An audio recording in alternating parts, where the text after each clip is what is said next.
God is great friends. இது பார்த்தீங்கன்னா Corolla Altis இது. இந்த வண்டி வந்து பார்த்தீங்கன்னா ஒரு 2010 மாடல். இதுவும் ஒரு ஃப்ளட் வண்டி தான். இதுதான் நான் இப்போ இந்த ஒர்க் தான் இதில் பண்ண போகிறேன். வணக்கம், என்னுடைய யூடியூப் சப்ஸ்கிரைபர் எல்லாருக்கும் வந்து பார்த்தீங்கன்னா ஒரு பெரிய நான் நன்றியை தெரிவிச்சுக்கிறேன். இந்த வண்டி வந்து பார்த்தீங்கன்னா ஒரு Corolla Altis 2010 model MPF engine. இந்த வண்டியில் வந்து ஒரு ஃப்ளட்டோட லெவல் C லெவல் தான் போயிருக்கு. இதில் வந்து பார்த்தீங்கன்னா அந்த ஃப்ளட்டோட ஒர்க்கு தான் நான் பண்ணுறேன்.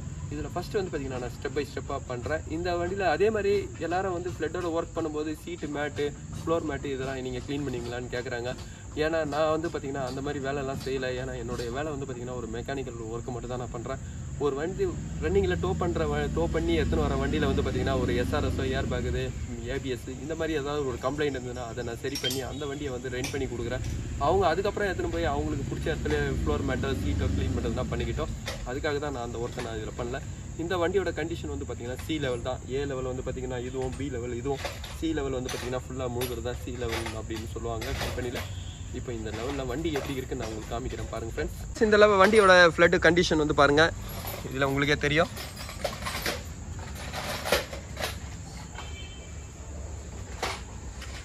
ஆல்ரெடி இதிலே போட்டிருக்காங்க ஃப்ளட் வண்டி டோன்ட் ஸ்டார்ட்னு. இது உள்ள பாருங்கள்.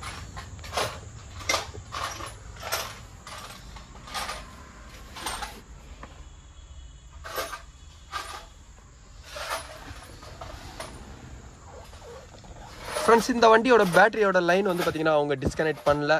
பேட்டரியோட லைனை டிஸ்கனெக்ட் பண்ணும்போது வந்து பார்த்தீங்கன்னா அதில் சில அட்வான்டேஜஸ் எல்லாம் இருக்குது. இல்லைன்னும் போது வந்து பார்த்தீங்கன்னா அந்த லைன் எல்லாமே உங்களுக்கு ஷார்ட் ஆகும்.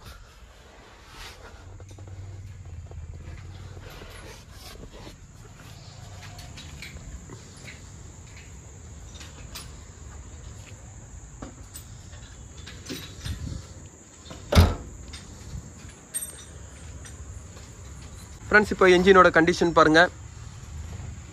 இப்போ இன்ஜினோட ஆயிலை நான் செக் பண்ணுறேன். ஃப்ரெண்ட்ஸ், ஏர் ஃபில்டர் வழியாக உள்ள எல்லா தண்ணியும் ஏறிட்டுருக்கோம். இன்டாக் மேனிஃபோல்டு வந்து பார்த்திங்கன்னா உள்ளே ஒரு செப்பரேட் டேங்க் இருக்கும். அது பூஸ்டரோட வேக்கமை இன்னும் கிரியேட் பண்ணுறதுக்காக தான். அந்த டேங்க் உள்ளவும் வந்து பார்த்திங்கன்னா இன்னும் தண்ணி இருக்கும். எப்போவுமே MPF இன்ஜினை பொறுத்த வரைக்கும் வந்து பார்த்திங்கன்னா இன்டாக் மேனிஃபோல்டை நீங்கள் ரெடி பண்ணிவிட்டு அதுக்கப்புறம் தான் வந்து பார்த்திங்கன்னா ஹைட்ராலிக் லாக் இருக்கிறத நீங்கள் எடுக்க முடியும். இந்த இன்ஜினை இன்னும் ஸ்டார்ட் பண்ணல. இன்ஜினோட ஆயில் பாருங்கள். இன்ஜினோட ஆயில் வந்து எவ்வளோ தூரம் இருக்குது பாருங்கள். இது வரைக்கும் இருக்குது. அப்போ இவ்வளோ தூரம் வரைக்கும் இங்கே லெவல் இங்கேனா இவ்வளோ தூரம் வரைக்கும் வந்து பார்த்திங்கன்னா அதில் தண்ணி இருக்குது.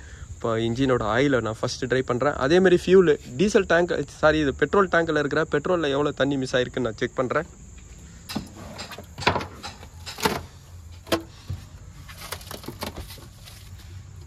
ஃப்ரெண்ட்ஸ், கேமரா வந்து பார்த்திங்கன்னா நான் ஃபியூல் டேங்க் கிட்ட எடுத்துகிட்டு போக முடியாது. ஏன்னா அதனால் வந்து பார்த்திங்கன்னா அதில் ஃபியூல் டேங்க்கில் எவ்வளோ தண்ணி மிஸ் ஆகிருக்குன்னு நான் காமிக்க முடியாது. ஆனால் ஃபியூலோட யூனிட் எல்லாமே நான் க்ளீன் பண்ணுறேன். ஃப்ரெண்ட்ஸ், இதோட டேங்க் யூனிட் ஃபுல்லாக நான் இப்போ க்ளீன் பண்ணிவிட்டேன். இந்த மோட்ரு ஓடுதா இல்லையான்னு நான் இங்கே ஒரு செப்பரேட்டாக ஒரு வண்டியில் செக் பண்ணிக்கிறேன். ஃப்ரெண்ட்ஸ், ஃபஸ்ட்டு வந்து பார்த்திங்கன்னா இந்த அல்டிஸோட உள்ளவும் வெளியும் வந்து பார்த்திங்கன்னா ஃபியூஸ் பாக்ஸு ஃபுல்லாக நான் ரஸ்ட் ஆஃப் அடிக்கிறேன். அதேமாதிரி இந்த ஃபியூஸ் பாக்ஸை வந்து பார்த்திங்கன்னா நான் ரிமூவ் பண்ணுறேன். ரிமூவ் பண்ணிவிட்டு எல்லா ஃபியூஸோட சாக்கெட் எல்லாமே நான் க்ளீன் பண்ணுறேன்.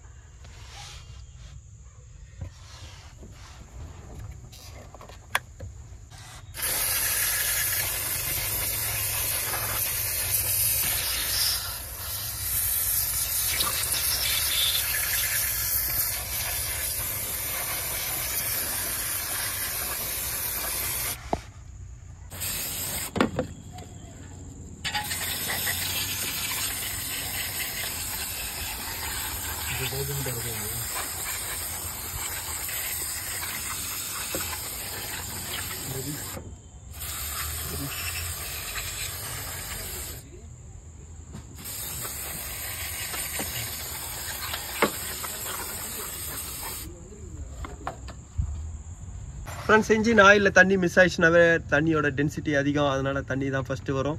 பாருங்கள் ஃபுல்லாக எவ்வளோ தூரம் தண்ணி இருக்குன்னு நான் செக் பண்ணுறேன். இதோட இன்டாக் மேனிஃபோல்டு அதேமாதிரி வந்து பார்த்திங்கன்னா இக்னிஷன் காயில் ப்ளக் எல்லாமே வந்து பார்த்திங்கன்னா நான் ரிமூவ் பண்ணுறேன். இன்டாக் உள்ளே இருக்கிற எவ்வளோ தண்ணி இருக்குன்னு நான் செக் பண்ணுறேன். ஃப்ரெண்ட்ஸ், இதில் தண்ணி மட்டும் பாருங்கள். இப்போ இன்னும் ஆயிலில் நான் ட்ரை பண்ணுறேன்.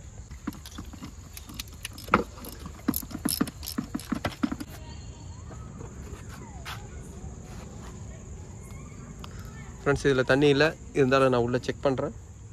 கண்டிஷனில் வந்து பார்த்திங்கன்னா இக்னிஷன் ஆன் பண்ண முடியாது. அதனால் 50 கியர் போட்டு இன்ஜின் மட்டும் நான் வீலே சுற்றுறேன்.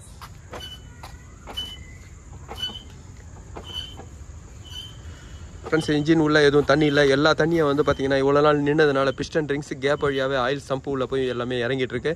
அதுதான் இதோட ரீசன். அதனால தான் மேலே எதுவும் தண்ணி வரல. இதோட ECM லைனில் ஃபுல்லாக வந்து பாருங்கள் தண்ணி இறங்கிட்டுருக்கு. ஃப்ரெண்ட்ஸ் இதோட ECM வந்து பார்த்திங்கன்னா ஒரு வாட்டி நான் சர்வீஸ் செக் பண்ணுறேன். ஃப்ரெண்ட்ஸ் இதில் SRS கண்ட்ரோல் மாடியூல் பாருங்கள்.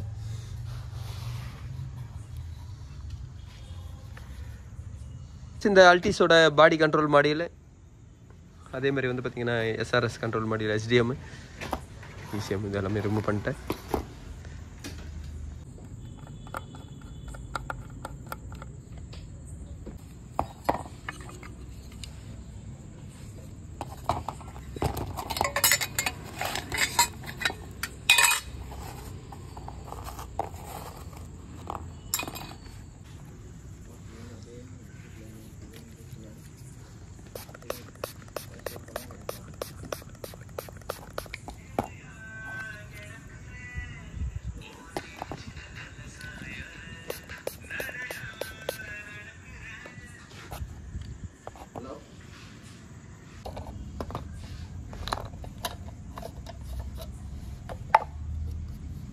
ஃப்ரெண்ட்ஸ் பாடி கண்ட்ரோல் மாடியில் வந்து பார்த்திங்கன்னா இந்த இடம் பாருங்கள்.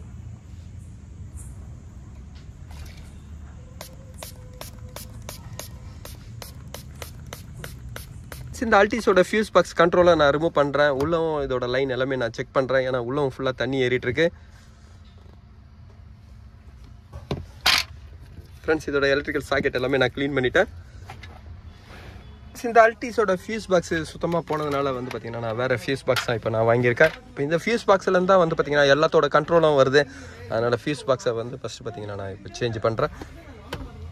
ஃப்ரெண்ட்ஸ் இந்த கொரோலா அல்டிஸோட ECM கண்ட்ரோல் எல்லாமே வந்து பார்த்திங்கன்னா ஃபுல்லாக நான் க்ளீன் பண்ணிவிட்டு வந்து பார்த்திங்கன்னா இந்த வண்டி சுத்தமாக ஸ்டார்ட் ஆகலை. ஃப்ரெண்ட்ஸ் பேட்டரி ஒயரை நீங்கள் ரிமூவ் பண்ணிங்கன்னா இன்ஜினில் நிறைய பார்ட்ஸ் வந்து பார்த்திங்கன்னா போர்டெலாம் சேவ் ஆகும். பேட்டரி ஒயர் இக்னிஷன் நீங்கள் ஆன் பண்ணி வைக்கும்போது வந்து பார்த்திங்கன்னா எல்லாத்துக்கும் சர்க்யூட் 12 வோல்ட் போயினே இருக்கும். அப்போ ECM வந்து பார்த்திங்கன்னா சீக்கிரமாக உங்களுக்கு டேமேஜ் ஆகிடும். ECMல இருக்கிற IC ஏதாவது போயிடுச்சுன்னா கூட வந்து பார்த்திங்கன்னா அந்த இடத்துல ஷார்ட் சர்க்யூட் ஆகிடும். இது வந்து பார்த்திங்கன்னா எலக்ட்ரானிக் பவர் ஸ்டீரிங்கோட கண்ட்ரோலு இதுவும் சுத்தமாக போயிருக்கு. ஃப்ரெண்ட்ஸ் இதில் வந்து பார்த்திங்கன்னா ஆட்டோ ஏசி, இந்த ஆட்டோ ஏசியோட கண்ட்ரோல் மாடியும் பாருங்கள்.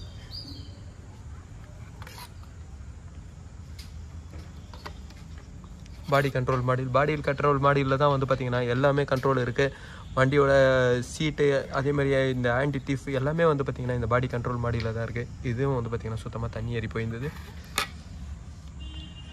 ஃப்ரெண்ட்ஸ் இதில் வந்து இந்த செட்டு எல்லாமே சேஞ்ச் பண்ணோம். அப்போ தான் இந்த வண்டி வந்து பார்த்திங்கன்னா கரெக்டாக வரும். அதே மாதிரி எலக்ட்ரிக்கல் லைன் எல்லாமே நான் க்ளீன் பண்ணிட்டேன். ஃப்ரெண்ட்ஸ் இந்த வண்டியோட எலக்ட்ரிக்கல் லைன் எல்லாமே வந்து பார்த்திங்கன்னா நான் டேஷ்போர்டு எடுத்து ஃபுல்லாக க்ளீன் பண்ணிட்டேன். இருந்து வந்து பார்த்திங்கன்னா இந்த கண்ட்ரோல் மாடியில் எல்லாமே க்ளீன் பண்ணிவிட்டு கூட இந்த இது வேலை செய்யலை. இதில் வந்து பாருங்கள் SRS இது.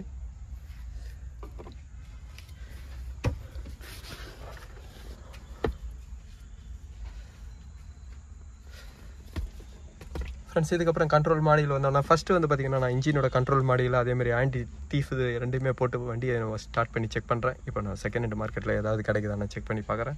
ஃப்ரெண்ட்ஸ் இப்போ இந்த ECM போர்டை நான் க்ளீன் பண்ணியிருக்கேன். க்ளீன் பண்ணி இதை ஃபஸ்ட்டு நான் போட்டு செக் பண்ணி பார்க்குறேன். ஏன்னா இக்னிஷனை ஆன் பண்ணும்போது வந்து பார்த்திங்கன்னா செக் இன்ஜின் லைட் எரிஞ்சிச்சுனா தான் வந்து பார்த்திங்கன்னா ECM கரெக்டாக இருக்குன்னு அர்த்தம். ஏன்னா ECMலேருந்து தான் வந்து பார்த்திங்கன்னா மீட்டருக்கு சிக்னல் வரும். இப்போ நான் இக்னிஷன் கீ ஆன் பண்ணுறேன். ஃப்ரெண்ட்ஸ் இப்போ வந்து பார்த்திங்கன்னா OBD லைட் எரியலனாவே வந்து பார்த்திங்கன்னா ECM வந்து உங்களுக்கு அங்கே காமிக்கலன்னு அர்த்தம். ECMலேருந்து தான் வந்து பார்த்திங்கன்னா சிக்னல் வரும். இப்போ இதில் வந்து பார்த்திங்கன்னா நான் ECM எல்லாமே வந்து பார்த்திங்கன்னா நான் இப்போ செகண்ட் ஹேண்ட் மார்க்கெட் தான் இப்போ வாங்கியிருக்கேன். இப்போ நான் உங்களுக்கு அது காமிக்கிறேன். இந்த பழைய ECMல வந்து பார்த்திங்கன்னா இந்த ஏற்கனவே நிறைய பின்னுங்க இல்லாமல் இருக்குது. அந்த பின்னுங்களோட ப்ளோ ஹோல்ஸ் பார்த்திங்கன்னா உள்ளே தெரியுது பாருங்கள்.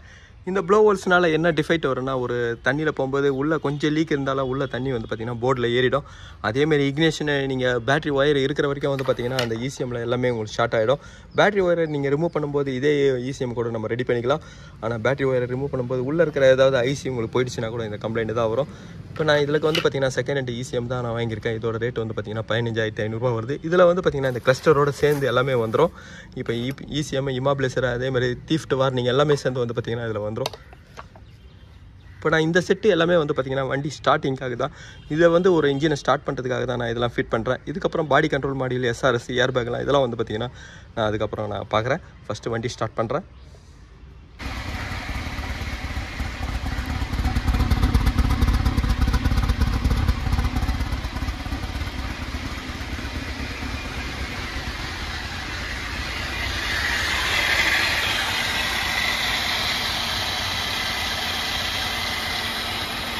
ஃப்ரெண்ட்ஸ் இந்த கொரோலா ஆல்டிஸில் வந்து பார்த்திங்கன்னா மெக்கானிக்கல் ஒர்க் எல்லாமே நான் முடிச்சிட்டேன். ஃப்ரெண்ட்ஸ் எப்போவுமே ஓபிடி லைட்டு எரியுதுனாவே வந்து பார்த்திங்கன்னா அங்கே இசிஎம் கரெக்டாக ஆன் ஆகுதுன்னு தான் அர்த்தம். ஓபிடி லைட்டு எரியலைன்னா இசிஎம்மில் வந்து பார்த்திங்கன்னா லைன் வரல, இல்லை இசிஎம் பீஸு இசியூ பீஸுங்க எதனா போயிருந்ததுன்னா ரிலே போயிருந்ததுன்னா கூட வந்து பார்த்திங்கன்னா ஓபிடி லைட் ஆன் ஆகாது. இப்போ நான் வண்டி ஸ்டார்ட் பண்ணுறேன்.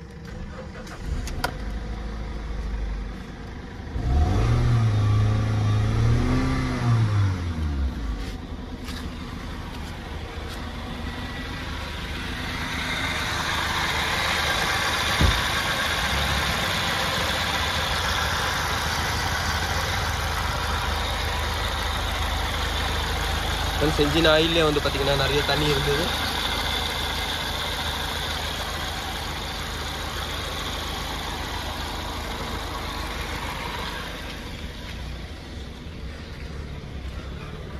ஃப்ரெண்ட்ஸ் இந்த வண்டியில் வந்து பார்த்திங்கன்னா இபிஎஸ் கண்ட்ரோல் மாடிலுக்கு வந்து பார்த்திங்கன்னா ஸ்டேரிங் அசம்பிளே தான் நான் இதில் சேஞ்ச் பண்ணேன். இபிஎஸ்சில் டார்க் சென்சாராக வந்து பார்த்திங்கன்னா அந்த ஸ்டேரிங் காலமில் போயிருந்தது. அதனால் ஸ்டேரிங்கை வந்து பார்த்திங்கன்னா இதில் வேலை செய்யலை. இதுக்கு முன்னாடி நிறைய வண்டிங்க வந்து பார்த்திங்கன்னா ஃப்ளட் வண்டிங்கெல்லாம் போட்டிருக்கேன். அதில் வந்து பார்த்திங்கன்னா ஸ்டேரிங் ஹார்ட்னஸ் தான் போட்டிருக்கேன். இபிஎஸ் கண்ட்ரோல் மாடியில் வேலை செஞ்சதுக்கப்புறம் அதெல்லாம் போடவே இல்லை. ஆனால் இந்த வண்டியில் வந்து பார்த்திங்கன்னா அதையும் நான் இப்போ சேஞ்ச் பண்ணியிருக்கேன். ஃப்ரெண்ட்ஸ் இப்போ இந்த வண்டியில் என்னென்ன பார்ட்டு நான் மாற்றிருக்கேன்னு நான் காமிக்கிறேன் பாருங்கள்.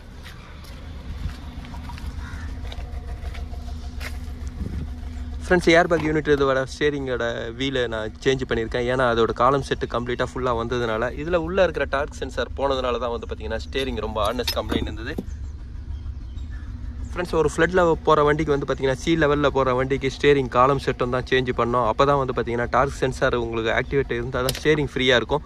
அதேமாதிரி கிளஸ்டரும் நான் சேஞ்ச் பண்ணியிருக்கேன். ஃபியூஸ் பாக்ஸோட யூனிட்டு இந்த நியூ மாடல் டைப் வண்டியில் ஃபியூஸ் பாக்ஸோட யூனிட்டாக வந்து பார்த்திங்கன்னா இதில் சுத்தமாக உள்ளே போயிருந்தது. இந்த போர்டெல்லாம் போனதுனால தான் வந்து பார்த்திங்கன்னா இந்த போர்டில் உங்களுக்கு சர்க்கியூட்டுக்கு எதுவும் லைன் வரல.